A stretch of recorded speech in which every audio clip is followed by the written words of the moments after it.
কাজ করি, আজ লক্ষণকে আগে বধ করবো না, আগে এই মুখ করা হনুমানকে আগে একটু উচিত শিক্ষা দেবো। তাই রাজা দশানন কি করেছে, হনুকে তীর স্থাপন করে হনুমানের শ্রীঅঙ্গে ক্ষেপণ করছে। তাই দেখা যায়। এবার লক্ষণ বলছে, লক্ষণ দেখিতে পায় হনুমানের সর্বশরীরে হনুমান বলছে, লক্ষণ বলছে, হনুমান তুমি আমাকে তোমার স্কন্ধ থেকে নামাও। হনুমান বলছে, প্রভু খুড়াগো তুমি কি ব্যথা পেয়েছো? আমাকে বলছি যে না না, তোমার অঙ্গের দিকে একটু তাকিয়ে দেখো তো।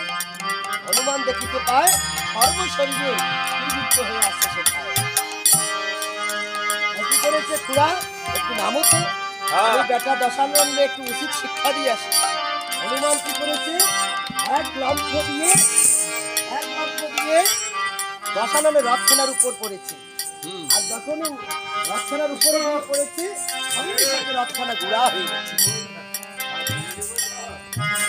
আর হনুমান কি করেছে, রাগে প্রধান্বিত হয়ে দশাননের গালে দিয়েছে এক চর খেয়ে রাজা দশানন করে ধরপড়।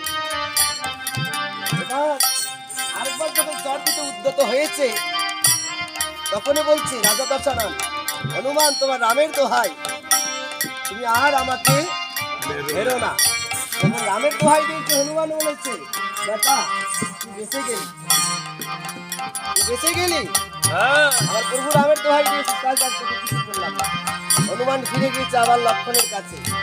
এবার দশানন বলেছে, কারণ আজ হনুমানের চর খেয়ে আমার যে অবস্থা আনা হয়েছে, তাতে আমার যুদ্ধ করার মতো মানসিকতা এক কাজ করো, লক্ষণের কাছে 10 দণ্ড সময় নাও, আমি একটু বিশ্রাম করে আবার আসবো। রাজা দশাননের আজ্ঞা পেয়ে সারণ কি করেছে, লক্ষণকে বলেছে, ভাই লক্ষণ তোমরা হচ্ছে জাতিতে ক্ষত্রিয়, অনাহারে তোমাদের শক্তি দিন দিন বৃদ্ধি পায়, আর আমরা হচ্ছি রাক্ষস জাতি, অনাহারে আমাদের শক্তি দিন দিন লোপ পায়। আমার রাজা দশানন এই মুহূর্তে যুদ্ধ করার মতো শক্তি সামর্থ্য কোনোটাই নাই। তুমি যদি দয়া করে তাকে 10 দণ্ড সময় দাও, তাহলে আমার রাজা দশানন একটু বিশ্রাম নিতে পারবে। 1 দণ্ড সমান 24 মিনিট, 10 দণ্ড মানে হয় 240 মিনিট, 4 ঘন্টা। তাই কি করেছেন, হনুমান বলেছে, খুড়া একে সময় দিও না, বেটা বড় চালাক, আর ফিরে আসবে না। তখন রাবণ বলছে, ভাই লক্ষণ শাস্ত্রের শুনিতে পাই, রণক্ষেত্রে যদি কথা দিয়ে কেউ ফিরে যায়, রণক্ষেত্রে কথা দিয়ে যদি কেউ ফিরে যায়, হরণের যে অপরাধ সমপরিমাণ অপরাধ সে পায়। লক্ষণ বলেছে, ঠিক আছে, তুমি যখন কথা দিয়েছে রাজা দাও, তোমাকে 10 দণ্ড সময় দেওয়া হলো। ভগ্ন রথখানা নিয়ে সারণ কি করেছে, আস্তে আস্তে রোষ মন্দিরের দিকে যাচ্ছে।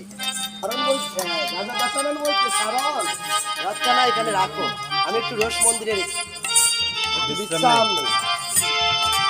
এদিকে 10 দণ্ড সময় যখন পার হয়ে যায়, কারণ চিন্তা করছে রাজা দশানন কি যুদ্ধ করার কথা ভুলে গেছে, কোনো খবর নাই।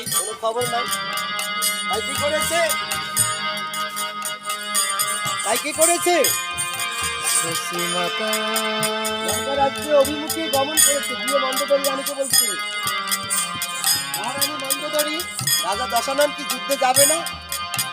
যে কেন, তুমি কি যুদ্ধে যাওনি? রাজা তো যুদ্ধেই গিয়েছে।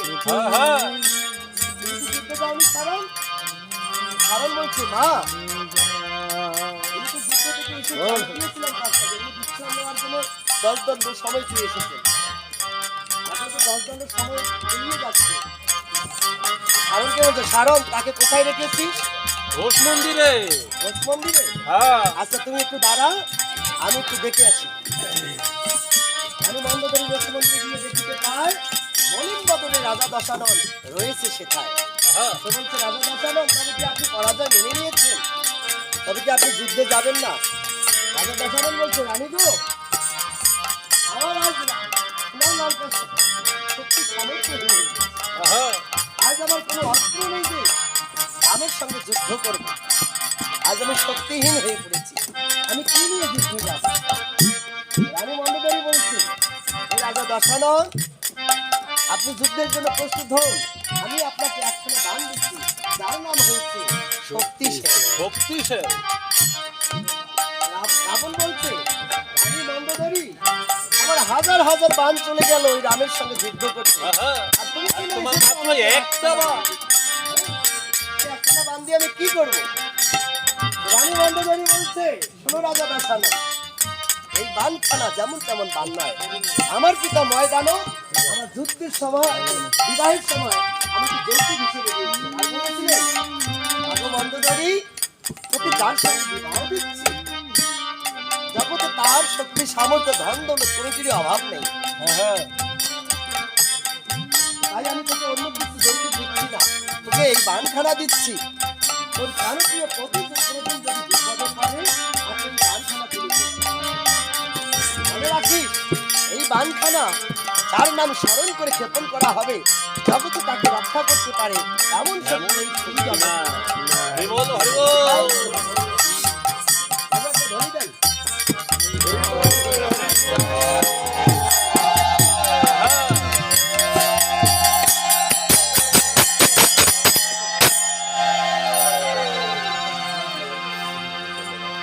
তাই বলছে, তবে দেরি কেন? আমি মন্দ করি, আমাকে বানখানা দিয়ে দাও। হ্যাঁ, দিয়ে দাও। এবার রাজা দশানন চিন্তা করছে, বানখানা যখন পেলাম, তাহলে এই আর গিয়ে বানখানা কি যখন লাভ? যার নামকরণ করে ক্ষেপণ করলে তার বক্ষ ভেদ করে, তাহলে তো আমার রণক্ষেত্রে আর যাওয়ার প্রয়োজন হয় না। না না, রাজা দশানন কি করেছে, ওই দোষ মন্দির থেকে শক্তিশালীকে ক্ষেপণ করে দিই। লক্ষণের বক্ষ ভেদ করে যাতে ছেদন করে, এই উদ্দেশ্যে মন্ত্রপুত করে সেই শক্তিশালী বানখানা